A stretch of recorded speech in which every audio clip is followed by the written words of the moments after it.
Iran যুদ্ধের মূল কারণ যতটা না রাজনৈতিক তার চেয়েও অনেক বেশি ধর্মীয়। তথাকথিত ধর্মনিরপেক্ষ পশ্চিমারা হয়তো ইরান যুদ্ধে ধর্মীয় প্রভাবের বিষয়টিকে পাত্তা দিতে চাইবে না, কিন্তু খোদ আমেরিকার সেনাবাহিনীর ভেতরেই এই যুদ্ধকে আর্মাগেডন বা বাইবেলে বর্ণিত মহাযুদ্ধ হিসেবে উপস্থাপন করা হচ্ছে। এমনকি হোয়াইট হাউসের ওভাল অফিসে ডোনাল্ড ট্রাম্পকে কেন্দ্র করে প্রার্থনা সভার মতো ঘটনাও দৃশ্যমান হচ্ছে। শুধু তাই নয়, এই যুদ্ধের নেতৃত্ব দেওয়া আমেরিকার প্রতিরক্ষামন্ত্রী পিট হেগসেথ এই যুদ্ধকে ইরানের বিরুদ্ধে ক্রুসেড হিসেবে দেখছে। এমনকি তার শরীরে থাকা একাধিক বিতর্কিত ট্যাটুর একটি হলো কাফির। যে ব্যক্তি নিজের শরীরে কাফির লিখে ট্যাটু করতে পারে সে কতটা ইসলাম বিদ্বেষী তার বলার অপেক্ষা রাখে না। যুক্তরাষ্ট্র ইসরায়েল বনাম ইরানের যুদ্ধ কেন আদতে একটি ধর্মযুদ্ধ সে সম্পর্কে আলোচনা করা হবে কি কেন কিভাবে এই পর্বে।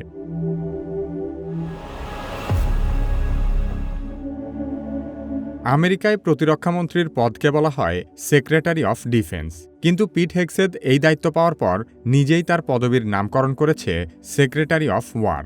তার মানে সে কতটা বেপরোয়া হলে নিজেকে প্রতিরক্ষামন্ত্রী নয় বরং যুদ্ধমন্ত্রী হিসেবে প্রতিষ্ঠা করতে চায়। প্রতিরক্ষা দপ্তরের দায়িত্ব নেওয়ার পর থেকে হেগসেথ নিয়মিত পেন্টাগনে খ্রিস্টান প্রার্থনা সভার আয়োজন করে আসছে এবং এসব ধর্মীয় অনুষ্ঠানে সবসময় কট্টরপন্থী খ্রিস্টান জাতীয়তাবাদী যাজকদের আমন্ত্রণ জানানো হয়।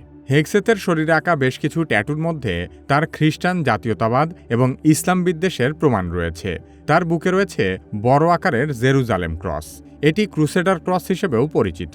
মধ্যযুগে ইউরোপের খ্রিস্টানরা একাধিক যুদ্ধ করে মুসলিম শাসকদের কাছ থেকে জেরুজালেম ও আশেপাশের পবিত্র অঞ্চল দখল করে নিয়েছিল। জেরুজালেম ক্রস হল ক্রুসেডারদের দ্বারা প্রতিষ্ঠিত তৎকালীন কিংডম অফ জেরুজালেম নামের খ্রিস্টান রাজ্যের প্রতীক। পরবর্তীতে সালাউদ্দিন আইয়ুবী সেই খ্রিস্টান রাজ্যের পতন ঘটিয়েছিলেন। তারপর থেকে আজও পর্যন্ত উগ্রপন্থী খ্রিস্টানরা মুসলিমদের ধ্বংস করে আবারও জেরুজালেম দখল করতে চায়। হেগসেথ হল সেই উগ্রপন্থী কট্টর খ্রিস্টান জাতীয়তাবাদী জঙ্গিদের একজন।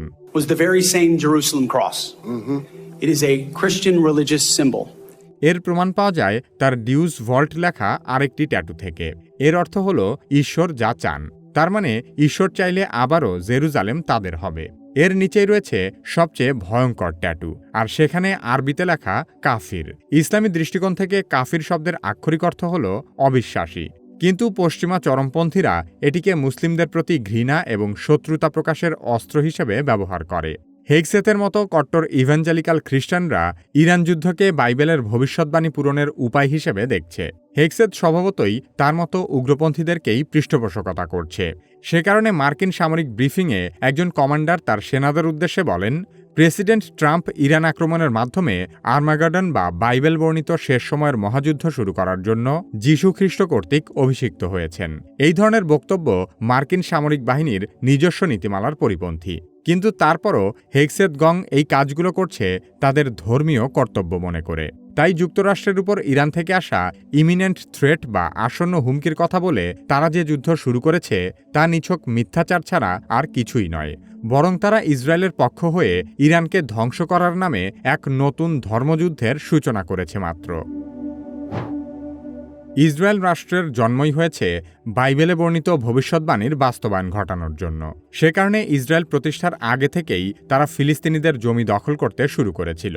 তাদের উদ্দেশ্য হল বাইবেলে বর্ণিত ইব্রাহিম আলাইহিসসালামের বংশধরদের জন্য প্রতিশ্রুত ভূমির দখল নেওয়া। আর এই প্রতিশ্রুত ভূমি হল মিশরের নীলনদ থেকে শুরু করে ইরাকের ইউফ্রেটিস বা ফোরাত নদী পর্যন্ত বিস্তৃত অঞ্চল। এই ব্যাখ্যা অনুসারে মিশরের সিনাই উপদ্বীপ ও নাইল নদীর পূর্ব তীর, সমগ্র ঐতিহাসিক ফিলিস্তিন, জর্ডান নদীর পূর্বাঞ্চল বা বর্তমান সমগ্র জর্ডান দেশ, লেবানন, সিরিয়ার বড় অংশ এবং ইরাক ও সৌদি আরবের কিছু অংশও এই প্রতিশ্রুত ভূমির মধ্যে পড়ে। আধুনিক জায়নবাদের জনক থিওডর হার্জল তার ডায়েরিতে ইঙ্গিত করেছিল, ভবিষ্যৎ ইহুদি রাষ্ট্রের ভৌগোলিক সীমানা রাজা সলোমন ও ডেভিডের আমলের প্রাচীন ইসরায়েলের মতো বিস্তৃত হবে। এই রাজা সলোমন ও ডেভিড হল ইসলাম ধর্মের সুলাইমান ও দাউদ আলাইহিসসালাম। সেই ধারণা বাস্তবায়িত হলে মিশর, Lebanon, Syria, Iraq, Kuwait, Saudi Arabia ও পুরো জর্ডান সহ বিশাল আরব ভূখণ্ড ইসরায়েলের আওতায় আসবে, আর এর রাজধানী হবে জেরুজালেম। জেরুজালেমের যে জায়গায় ইসলাম ধর্মের তৃতীয় পবিত্রতম স্থান মসজিদুল আকসা রয়েছে, ইহুদিদের কাছে এই জায়গাটি টেম্পল মাউন্ট নামে পরিচিত। ইহুদিরা মনে করে এখানেই প্রথম এবং দ্বিতীয় জুইশ টেম্পল বা ইহুদি মন্দির ছিল। এবং তাদের থার্ড টেম্পল বা তৃতীয় মন্দিরও এখানেই নির্মিত হবে। সে কারণে বহু বছর আগে থেকেই উগ্র ইহুদিরা আল আকসা মসজিদ ভেঙে এখানে তাদের তৃতীয় মন্দির নির্মাণ করতে চায়। ট্রাম্পের যুদ্ধমন্ত্রী পিট হেগসেথ ক্ষমতায় আসার বহু আগে থেকেই মসজিদুল আকসা ভেঙে ইহুদিদের তৃতীয় মন্দির গড়ার জন্য প্রচারণা চালিয়ে আসছে। 2018 সালে জেরুজালেমের একটি কনফারেন্সে পিট হেগসেথ বলেছিল, টেম্পল মাউন্টে মন্দির পুনঃপ্রতিষ্ঠিত না হওয়ার কোনো কারণ নেই। আমিও জানি না এটা কিভাবে হবে, আপনিও জানেন না এটা কিভাবে হবে, কিন্তু এটা হতে পারে। And there's no reason why the miracle of the reestablishment of the temple on the Temple Mount is not possible. I don't know how it would happen. You don't know how it would happen, but I know that it could happen. তার মানে তাদের সব পরিকল্পনা নতুন কিছু নয়, বরং বহু বছর আগের সাজানো পরিকল্পনা তারা এখন বাস্তবায়ন করছে মাত্র। শুধু তাই নয়, ইসরায়েলের জন্মের পর থেকেই আমেরিকা তাদের পৃষ্ঠপোষকতা করে আসলেও কোনো মার্কিন প্রেসিডেন্ট জেরুজালেমকে ইসরায়েলের রাজধানী হিসেবে স্বীকৃতি দেয়নি। কারণ জাতিসংঘে পাশ হওয়া আইন অনুযায়ী জেরুজালেম আন্তর্জাতিক অঞ্চল, এখানে কোনো দেশের কর্তৃত্ব বৈধ নয়। কিন্তু ডোনাল্ড ট্রাম্প তার ক্ষমতার প্রথম মেয়াদে জেরুজালেমকে ইসরায়েলের রাজধানী হিসেবে স্বীকৃতি দিয়েছিল। সাম্প্রতিক সংঘাতে বিশ্ববাসী যখন ইরান যুদ্ধের দিকে মনোযোগ দিয়েছে, ইসরায়েল তখন লেবাননে পূর্ণমাত্রার সামরিক আগ্রাসন চালিয়ে দেশটির 14% অঞ্চল দখল করার পায়তারা করছে। গাজা যুদ্ধের সময়ও বিশ্ববাসীর মনোযোগ যখন গাজার উপর ছিল, তখনও ইসরায়েল সেই সুযোগে ফিলিস্তিনের পশ্চিম তীর দখলে ব্যস্ত সময় পার করেছে। তার মানে সহজ করে বলতে গেলে, ইসরায়েলের নিরাপত্তার অজুহাত দিয়ে ইরান যুদ্ধ শুরু করলেও তাদের আসল উদ্দেশ্য হল ধর্মযুদ্ধের নামে ইসরায়েলের সীমানা বড় করা, যাতে করে তারা খুব দ্রুত সময়ের মধ্যে গ্রেটার ইসরায়েল প্রতিষ্ঠা করতে পারে। যুদ্ধের অপর প্রান্তে থাকা ইরানও এই যুদ্ধকে শুধু ভূরাজনৈতিক আধিপত্য ঠেকানোর জন্যই নয়, বরং ধর্মীয় আদর্শ রক্ষার লড়াই হিসেবেও দেখছে। ইরানের বর্তমান রাষ্ট্র ব্যবস্থাও একটি ইসলামী প্রজাতন্ত্র। 1979 সালের ইসলামী বিপ্লবের পর দেশটি একটি ধর্মভিত্তিক রাজনৈতিক কাঠামো গ্রহণ করে, যেখানে সর্বোচ্চ ক্ষমতা থাকে একজন ধর্মীয় নেতার হাতে। এই কাঠামোর মূল লক্ষ্য শুধু রাষ্ট্র পরিচালনাই নয়, বরং শিয়া মতাদর্শিক ইসলামী আদর্শের বিস্তার ও সংরক্ষণ করা। ইরানের সামরিক কাঠামোর মধ্যেও এই ধর্মীয় আদর্শিক দিকটি পরিষ্কার। দেশটির নিয়মিত সেনাবাহিনীর পাশাপাশি রয়েছে ইসলামী বিপ্লবী গার্ড কর্পস বা আইআরজিসি। আইআরজিসির কাজ শুধু দেশের সীমানা রক্ষা করাই নয়, বরং ইসলামী বিপ্লবের আদর্শকেও টিকিয়ে রাখা। এই দিক থেকে দেখলে ইরানের জন্য যুদ্ধ করা শুধু ভূখণ্ড রক্ষা করা নয়, বরং এটি তাদের আদর্শিক সংগ্রাম এবং একই সাথে ধর্মযুদ্ধ। ইরানের এই ধর্মযুদ্ধের সূচনা লগ্নেই আমেরিকাকে তাদের প্রধান শত্রু হিসেবে চিহ্নিত করেছিল। ইরানের প্রথম supreme leader Ayatollah Ruhullah Khomeini অতীতে আমেরিকাকে গ্রেট শয়তান আখ্যা দিয়েছিল, কারণ তিনি মনে করতেন আমেরিকা হল পশ্চিমা সংস্কৃতি ও নৈতিক অবক্ষয়ের প্রতীক। আমেরিকা মুসলিম বিশ্বে প্রভাব বিস্তার করে ইসলামিক মূল্যবোধ দুর্বল করে দিচ্ছে। সে কারণে ইরান নিজেকে ইসলামের রক্ষক হিসেবে উপস্থাপন করে, অন্যদিকে পশ্চিমা দেশগুলো ইরানকে একটি চরমপন্থী মুসলিম রাষ্ট্র হিসেবে বিবেচনা করে। অনেক সুন্নি মুসলিমও বর্তমান পরিস্থিতিতে ইরানের বিরোধিতা করছে শুধুমাত্র এই কারণে যে তারা শিয়া। কিন্তু একটি বিষয় মনে রাখতে হবে, আমেরিকা আর ইসরায়েল ইরানের শিয়া মতাদর্শের জন্য তাদের উপর হামলা করেনি, বরং মুসলিম দেশ হিসেবে বিবেচনা করে তাদের উপর হামলা করেছে। শিয়াদের ধ্বংস করার পর আমেরিকার পরবর্তী টার্গেটই হবে সুন্নি মুসলিম দেশগুলো।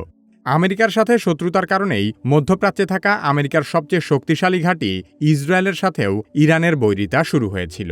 তাছাড়া ইরান ইসরায়েলকে একটি অবৈধ রাষ্ট্র হিসেবে বিবেচনা করে এবং তারা ফিলিস্তিনের পক্ষে জোরালো অবস্থান নেয়। পশ্চিমা বিশ্লেষকেরা ইরান ও ইসরায়েলের মধ্যকার দ্বন্দ্বকে নিরাপত্তা, ভূরাজনীতি এবং সামরিক ভারসাম্যের মাপকাঠিতে বিচার করলেও এর পেছনে থাকা সবচেয়ে গুরুত্বপূর্ণ কারণ হল ধর্মীয় সংঘাত। সাদা চোখে যা দুটি রাষ্ট্রের আঞ্চলিক আধিপত্যের লড়াই বলে মনে হয়, বাস্তবে তা আসলে ইসলাম বনাম ইহুদি দ্বন্দ্বের বহিঃপ্রকাশ। ইরানের সাথে ইসরায়েলের শত্রুতা আরও বহুগুণ বেড়ে যায় যখন ইরান তাদের পারমাণবিক কর্মসূচি উন্নত করতে শুরু করে। কারণ ইসরায়েলের ভাবনা হল ইরানের হাতে উন্নত পারমাণবিক সক্ষমতা মানেই তা ইসরায়েলের অস্তিত্বের জন্য সরাসরি হুমকি।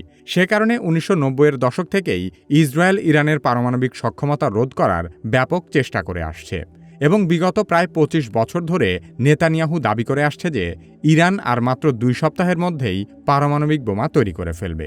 ইরান কি আসলেই পারমাণবিক বোমা বানাতে পারবে এবং পশ্চিমারা কেন ইরানের পারমাণবিক শক্তি অর্জন ঠেকাতে উঠে পড়ে লেগেছে, সে সম্পর্কে জানতে চাইলে কি কেন কিভাবে এই ভিডিওটি দেখতে পারেন। বর্তমান সময়ে এআই না শিখলে আপনি নিশ্চিতভাবেই পিছিয়ে পড়বেন। যারা নিজে নিজে এআই এর ব্যবহার শুরু করতে ভয় পাচ্ছেন, তারা কিভাবে একাডেমির এআই দক্ষতা কোর্সে ভর্তি হতে পারেন। ভিডিও ডেসক্রিপশন ও পিন কমেন্টে কোর্সের লিংক দেওয়া আছে।